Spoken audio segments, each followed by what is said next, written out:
हम तेरी निगाहों में यूं पागल रहते हैं, दीवाने भी अब हमको दीवाना कहते हैं। हेलो दोस्तों, तो कैसे हैं आप लोग? आशा करते हैं बहुत अच्छे और स्वस्थ होंगे।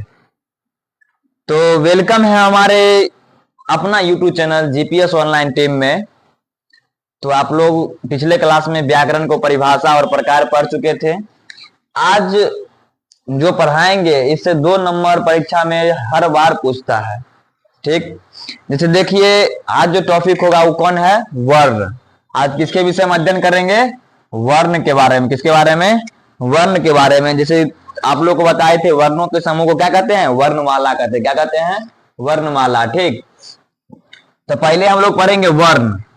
ठीक, तो पहले वर्ण का परिभाषा लिख लीजिएगा। जिसका खंड या टुकड़ा न किया जा सके उसे क्या कही जाती है? वर्ण। वर्ण के 2 भेद होते हैं। कितने भेद होते हैं? 2। कितने भेद होते हैं वर्ण के? वर्ण के 2 भेद होते हैं। पहला स्वर वर्ण और दूसरा होता है दोस्तों व्यंजन वर्ण। क्या होता है? व्यंजन वर्ण। स्वर वर्ण और व्यंजन वर्ण। पहला होता है स्वर वर्ण, दूसरा होता है व्यंजन वर्ण। वर्ण के कितने प्रकार? 2। कौन कौन? स्वर वर्ण और व्यंजन वर्ण। जिसका खंड या टुकड़ा न किया जाए उसे क्या कहते हैं? वर्ण कहते हैं। क्या कहते हैं? वर्ण। अब देखिए स्वर्ण वर्ण और व्यंजन वर्ण। जैसे आप लोग को पूछेगा स्वर वर्ण किसे कहते हैं, तो जिन वर्णों के उच्चारण में किसी दूसरे वर्ण की सहायता न ली जाती है उसे ही कही जाती है स्वर्ण वर्ण।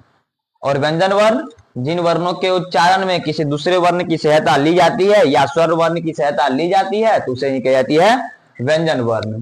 क्या कही जाती है? व्यंजन वर्ण। जैसे देखिए स्वर्ण वर्ण में कथी कथी आएगा? स्वर्ण वर्ण की संख्या कितनी होती है? स्वर्ण वर्ण की संख्या 11 होती है। कितनी होती है? 11। कितनी होती है? 11। देखिए स्वर वर्ण, जैसे कि आप बोले कि किसी दूसरे वर्ण की सहायता न ली जाती है, तो जिस प्रकार पढ़िए अ में किसी दूसरे वर्ण की सहायता ली जाती है? नहीं ली जाती है। इसी प्रकार इसका सहायता मतलब कि स्वर वर्ण की सहायता ली जाती है। बढ़िएगा क को उच्चारण करिएगा तो क्या निकलेगा? क और जोड़ अ निकलेगा ना। क्या कौन आया? स्वर वर्ण आया। तो जिन वर्णों के उच्चारण में स्वर वर्ण की सहायता ली जाती है उसे कह जाती है व्यंजन वर्ण। क्या कह जाती है? व्यंजन वर्ण। क्या कह जाती है? व्यंजन वर्ण। अब देखिए स्वर्ण वर्ण, जिन वर्णों के उच्चारण में किसी दूसरे वर्ण की सहायता न ली जाती है उसे कह जाती है स्वर्ण वर्ण। ठीक, अब स्वर्ण वर्ण की कितनी संख्या होती है? 11। लेकिन आप लोग को पूछेगा स्वर्ण वर्ण के कितने भेद होते हैं, तो 3। कितने होते हैं? 3 भेद होते हैं। कितने होते हैं दोस्तों? 3 भेद। कौन कौन? हरस्वर। कौन होता है? हरस्वर।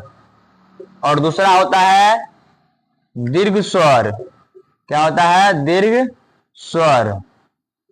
और तीसरा होता है, तीसरा क्या होता है?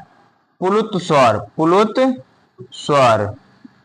उस प्रकार से व्यंजन वर्ण के भी कितने भेद होते हैं? 3। कितने होते हैं? 3 भेद होते हैं। व्यंजन वर्ण के कितने भेद होते हैं? 3। कौन कौन? स्पर्श व्यंजन। कौन होता है? स्पर्श व्यंजन। उसके बाद उष्ण व्यंजन। उष्ण व्यंजन। और तीसरा होता है अंत अस्त व्यंजन। अंत अस्त व्यंजन। अस्त व्यंजन।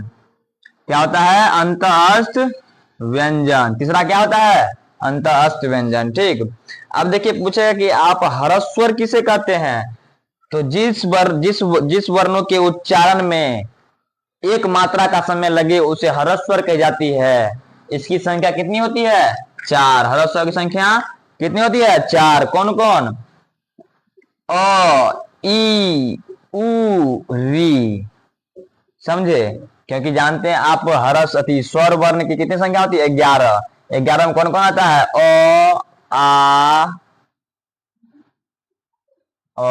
आ, हर्षी, दुर्गी, हर्षु, दुर्गु, री, ए, आई, ओ, औ।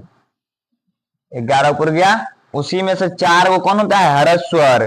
फिर पूछेगा दीर्घ स्वर किसे कहते हैं, तो जिन वर्णों के उच्चारण में 2 समय का दो समय का, जिन वर्णों के उच्चारण में दो मात्रा का समय लगे उसे क्या कहते हैं? दीर्घ स्वर। क्या कहते हैं? दीर्घ। इसकी संख्या 7 होती है, इसमें से 4 को छांट लीजिए, जो बचा कौन स्वर हो गया? दीर्घ स्वर।